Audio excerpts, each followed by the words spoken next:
I'm just grieving as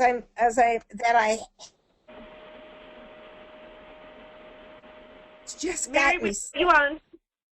If there was any way that we could go and find out the schedule of the ads without having to listen to him, I would be so happy. That's all I had to say.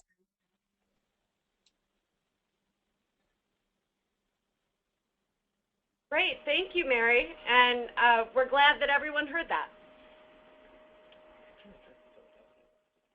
Sure.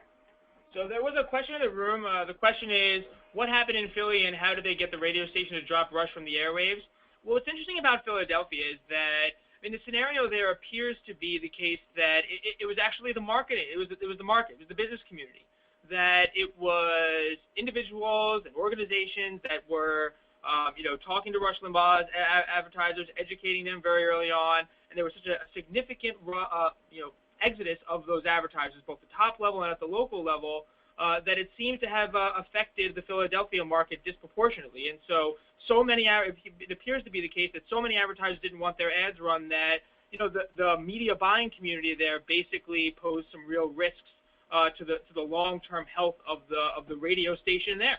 And other talkers who had had other shows on the station, there was some significant spillover, it appears, and so the station themselves made a business decision to get rid of a toxic asset, which is Rush Limbaugh. They came to the same conclusion that advertisers came to, which is that Rush Limbaugh's business model of attacking people is bad for business.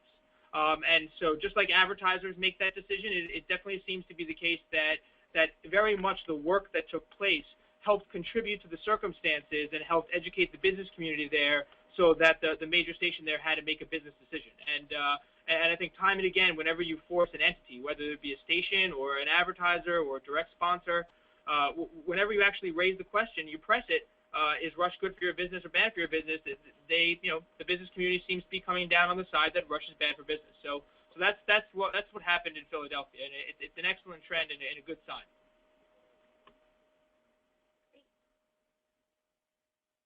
Oh, great. And now I'm going to call on Judy from Lake Ness. Go ahead. Hi. Muted. Am I on? Yeah, you're on. Okay, thanks. I have the same question I think Mary was expressing. Is there any way we could get a list of the radio stations in the greater Orlando area that cover Rush and a list of the people who advertise with them without monitoring his show every day? Is there a list somewhere? You know what, Judy, why don't we connect with you offline about some potential support that we can provide, but let's do that offline. I'll have Anita reach out to you, and I just want to give a shout out to everyone so they know that Judy just founded a new chapter in it's rural Florida, right? Yeah. It's kind of out of it. We're so thrilled with you, so thank you. We love you. I actually